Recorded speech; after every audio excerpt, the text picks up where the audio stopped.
बाटे और हमनी के मरते दम तक ई प्यार और लगाव ऐसे ही बनल रही।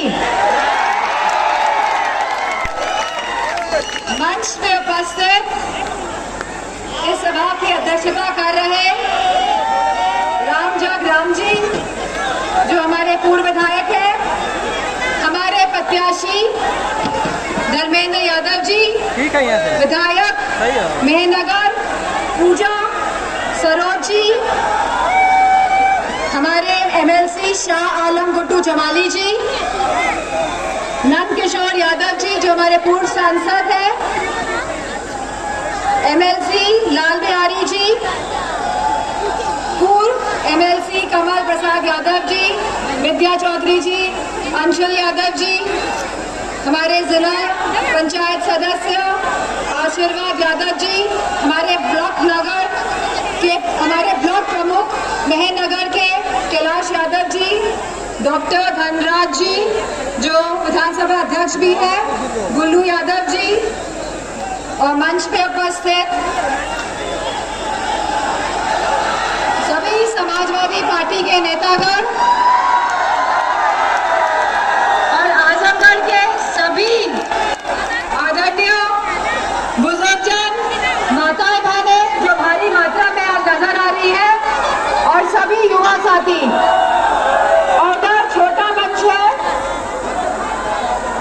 उधर छोटे मंच में भी समाजवादी पार्टी के सभी कार्यकर्ता और मंच पर उपस्थित सभी समाजवादी पार्टी के नेतागण, क्योंकि सूची बहुत लंबी होगी इसीलिए सभी सम्मानित नेतागण, हम सभी जानते हैं कि 2024 का चुनाव होने जा रहा है और यह चुनाव बहुत ही महत्वपूर्ण चुनाव है। आजमगढ़ की पावन धरती ने हमेशा समाजवादी विचारधारा का साथ दिया है। आदरणीय श्रद्धेय नेताजी की जहाँ ये कर्म भूमि रही है और जहाँ हमेशा नेताजी के हृदय में आजमगढ़ बसा है, तो आजमगढ़ के हृदय में भी समाजवादी पार्टी का रंग है, ये मेरा मानना है।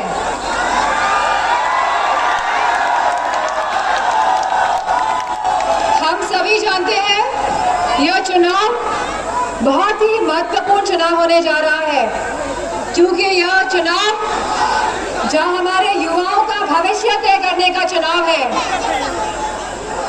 वहीं यह चुनाव बदलाव और परिवर्तन का भी चुनाव है, जहां 10 साल का कार्यकाल पूरा हो चुका है और इस 10 साल के कार्यकाल में बताइए देश की दुर्दशा हुई कि नहीं हुई?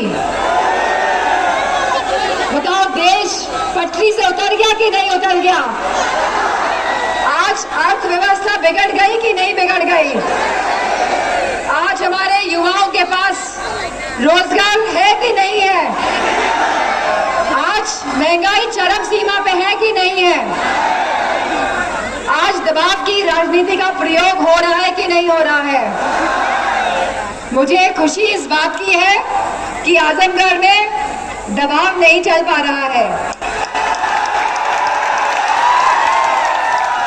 और वह इसलिए नहीं चल पा रहा है क्योंकि शासन और प्रशासन ये जानता है कि आजमगढ़ में सपा का रंग चढ़ चुका है। आजमगढ़ में सपा का रंग हमेशा चढ़ा था, चढ़ा है और हमेशा चढ़ा रहेगा। तो जिन परिस्थितियों से चुनाव हो रहे हैं, मैं समझती हूँ क्योंकि छठे फेज में आजमगढ़ का चुनाव है और जिस तरह जैसे जैसे चरण बढ़ रहे हैं वैसे वैसे नई सरकार आने की उम्मीदें बढ़ती जा रही हैं। बढ़ रही है कि नहीं बढ़ रही है?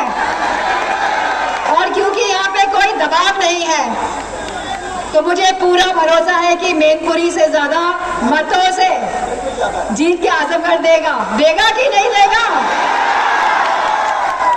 मुझे पूरा भरोसा है सभी आजमगढ़ के युवा साथियों पे, सभी माताओं बहनों पे कि आपने हमेशा समाजवादी विचारधारा का साथ समर्थन दिया है और हम सभी एक साथ नेताजी के सिद्धांतों को और विचारों को आगे ले जाने का काम करेंगे।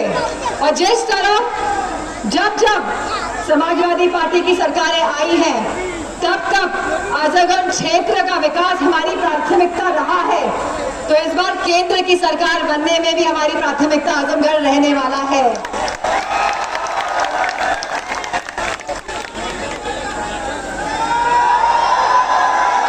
तो नंबर 1 आजमगढ़ ही होना चाहिए, होगा कि नहीं होगा? पक्का? डरोगे तो नहीं? तो अभी त्रिवाचक हो गया है, 3 बार हाथ उठे हैं, ठीक है? त्रिवाचा मतलब आपने वचन दे दिया है कि आप आजमगढ़ को आगे रखेंगे सबसे ज्यादा मतों से। और वचन देने का मतलब पुरानी कहावत देश की कि प्राण जाए लेकिन, तो वचन को छोड़ तो नहीं दोगे? ये भाजपा वालों जैसे झूठे जो वादे करते हैं और जिनको जनता की कोई फिक्र नहीं है। आज जहाँ सभी समाज और सभी वर्ग के लोग महंगाई से जूझ रहे हैं, जहाँ युवा कोई भी समाज का हो या कोई भी वर्ग हो, आज हमारा युवा बेरोजगार है, आज देश की अर्थव्यवस्था चरमराई हुई है, आज हमारा किसान बदहाल है, आज हमारे को महंगाई का सामना करना पड़ रहा है। लेकिन दुख इस बात का होता है कि हम सभी भूल जाते हैं जो झूठे वादे भाजपा की सरकार ने किए थे। कहा था कि डीजल और पेट्रोल के दाम कम हो जाएंगे 10 साल पहले, कि सिलेंडर के दाम कम हो जाएंगे। बताइए क्या हालत है आज? और जो राशन की बात करते हैं, राशन में क्या मिल रहा है? यहाँ पे हमारे मैनपुरी में तो बाजरा मिल रहा है, राशन में आप लोगों को क्या मिल रहा है? यहाँ बाजरा कुछ भी नहीं मिल रहा है। अगर आप मैनपुरी में बाजरा मिलता था और आजमगढ़ में कुछ भी नहीं दे रहे हैं भाजपा के लोग। तो अगर आप 10 साल पहले का आकलन करेंगे तो आप पाएंगे कि देश के हालात बहुत बेहतर थे। और जो पटरी से निकालने का काम किया है ये भाजपा के लोगों ने, और जो ये उम्मीद कर रहे हैं कि हम तीसरी बार भी सरकार बना लेंगे, बताओ इनको हराओगे कि नहीं हराओगे? जिन्होंने देश की उम्मीदों पे पानी फेरने का काम किया है, उनकी उम्मीदों पे पानी फेरोगे कि नहीं फेरोगे?